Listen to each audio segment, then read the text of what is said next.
వెంకటేశ్వర స్వామి ప్రసాదాన్ని ఆ ప్రతిష్టను దిగజార్చిన వ్యక్తి ఎవరైనా ఉన్నారు అని అంటే అది చంద్రబాబు నాయుడు గారి.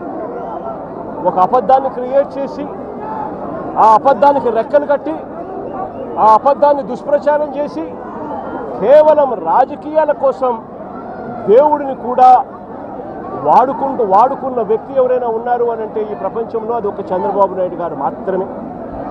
నిజంగా సిబిఐ ఇలాంటి చంద్రబాబు నాయుడు చేస్తూ ఉన్న ఈ అవాస్తవాలన్నీ, చంద్రబాబు నాయుడు గారు చెప్తా ఉన్న ఈ అబద్ధాలన్నీ కూడా అబద్ధం అని చెప్పి తేల్చింది.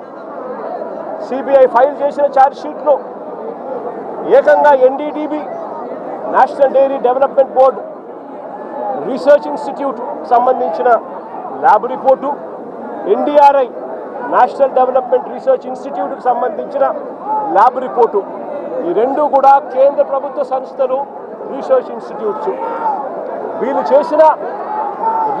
చేసిన శాంపుల్స్ అన్నీ కూడా, ల్యాబ్ అనాలిసిస్ అన్నీ కూడా చంద్రబాబు నాయుడు గారు ముఖ్యమంత్రిగా ఉండగా, చంద్రబాబు నాయుడు గారు టీటీడీ ఈఓ, చంద్రబాబు నాయుడు గారి మనిషి టీటీడీ ఈఓగా ఉండగా చంద్రబాబు నాయుడు గారి హయాంలో సేకరించిన ఈ నమూనాలు ఇవి సిబిఐ వాళ్ళ ఆధ్వర్యంలో ఎన్డీడీబీకి ఎన్డీఆర్ఐకి పంపించి ల్యాబ్ రిపోర్ట్లు అక్కడి నుంచి వచ్చి ఆ ల్యాబ్ రిపోర్ట్లలో నిర్ధారణ అయింది ఎటువంటి జంతువుల కొవ్వు లేదని, ఎటువంటి గొడ్డు మాంసము కొవ్వు లేదని, ఎటువంటి పంది కొవ్వు లేదని, ఎటువంటి చేపల నూనె కూడా చలవలేదు అని చెప్పి సిబిఐ ఏకంగా ధృవీకరించి సర్టిఫై కూడా చేసింది.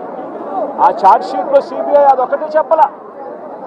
సిబిఐ ఆ మాట చెబుతూ సిబిఐ ఇంకొకటి కూడా చెప్పింది, ఇంతవరకు చంద్రబాబు నాయుడు గారు దిగజారిపోయి టీటీడీ చైర్మన్లుగా ఉన్న వైవి సుబ్బారెడ్డి గారిని కానీ, భూమన కరుణాకర్ రెడ్డి గారిని కానీ, వైఎస్ఆర్సీపీకి సంబంధించిన హయాంలో వీళ్ళిద్దరూ టీటీడీ చైర్మన్లుగా ఉన్నప్పుడు వీళ్ళు ఎటువంటి అన్యాయాలు చేయలేదు అని, వీళ్ళు ఎటువంటి తప్పులు చేయలేదు అని కూడా సిబిఐ నిర్ధారించి వీళ్ళ పేర్లు కూడా కనీసం ఛార్జ్షీట్లో కూడా పెట్టలేదు.